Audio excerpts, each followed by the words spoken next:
exemple, dans le mois qui vient, vous avez entendu qu'il y a une Coupe d'Europe de football. Si ça vous agace, ce genre de truc, eh bien, réfugiez-vous là-bas. Exactement, là, vous serez au c'est calme. parfait. Alors, ce sont des maisons particulières qu'on appelle des chartreuses. Est-ce que vous savez ce qu'est une chartreuse? Le mât, la gentilhommière, le manoir, tout ça on connaît. Mais les chartreuses, ça vient du nom des pères chartreux, qui étaient un ordre monastique et contemplatif fondé par Saint Bruno il y a 900 ans dans le massif de la Grande Chartreuse. Eh bien, vous n'y êtes pas du tout. Pourquoi ils s'étaient trouvés là? C'est parce qu'ils étaient retirés, loin du monde, loin du bruit. Mais tout ça, ça a été déformé et à la fin du 19e siècle, au début du 20e siècle, il s'agit de maisons de notables qui ont voulu se retirer, eux aussi, au calme, loin du monde et du bruit. Et alors, ça a donné des maisons de campagne à la fois simples, mais pas tout à fait très simples. Vous allez voir, c'est compliqué, les Ça gens... fait un peu gentilhommière, un peu maison... Un peu. Mais ce sont des chartreuses. Simili-noble. Voilà. Et ils vont nous expliquer à quoi on reconnaît une chartreuse. C'est très précis. Elles sont situées en Gironde, parce que c'est surtout en Périgord et en Gironde qu'on trouve ces chartreuses-là. Pas les autres. Chartreuse du Liger, c'était en Touraine, ça, les pères chartreux et tout ça. Là, c'est plutôt dans ce coin-là. On va dans le vignoble. En Aquitaine, les chartreuses, on les compte par dizaines. Leur côté monastère a beaucoup évolué. Alors une chartreuse, c'est une maison qui est souvent isolée. C'est une maison simple, mais aussi un peu ostentatoire. Et puis, il y a des éléments décoratifs anciens qui ont été apportés. C'est un peu comme une folie, voilà. Mais c'est pas un château, c'est une chartreuse.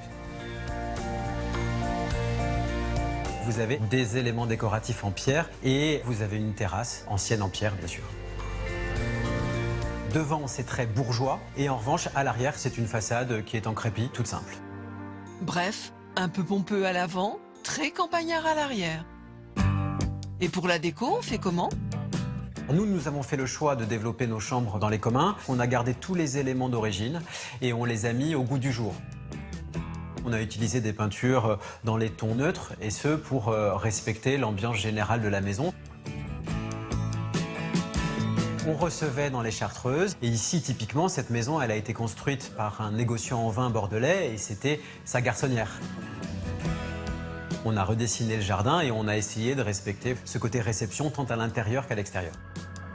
Et malheureusement, on n'a pas pu garder les vignes. Dommage pour cette chartreuse à l'orée des côtes de Blaye. En revanche, dans les Graves, c'est une autre histoire. Les sources de Caudalie sont nées ici. Un vignoble, un spa, un hôtel qui s'est agrandi au fil des années et désormais une chartreuse de prestige. L'histoire de la maison remonte au XVIIIe siècle, en 1737 plus précisément. Et l'histoire raconte que c'était le maire de Bordeaux qui avait confié cette maison à son neveu. Et donc, quand il faisait très chaud à Bordeaux l'été, ils prenaient leurs chevaux, les grandes allées cavalières, et ils descendaient ici s'installer un peu dans la fraîcheur de l'été. Le parc est d'ailleurs magnifique. C'est le paysagiste du jardin bordelais qui a mis aussi des essences rares et des très belles plantes. Cette maison a des volumes exceptionnels. C'est vraiment une maison de réception. Les boiseries, on a pu les récupérer, on les a refaites à l'identique, mais les peintures et tout le mobilier de décoration, les tableaux avaient été perdus, volés ou vendus. Travaillé avec une bordelaise qui s'appelle Anne Ambeau, qui fait des panoramiques sur mesure. Et je trouvais que cette influence un peu retour des Indes tombait bien dans cette belle chambre. Il y a des si grands volumes qu'il faut des tableaux et des éléments de décoration XXL.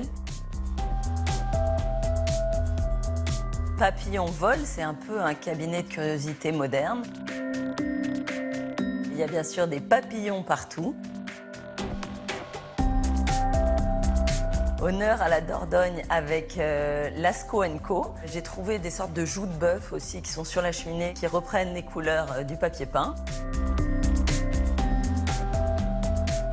J'ai volontairement pas mis de tapis au sol parce qu'on a la chance d'avoir des parquets d'époque spectaculaires.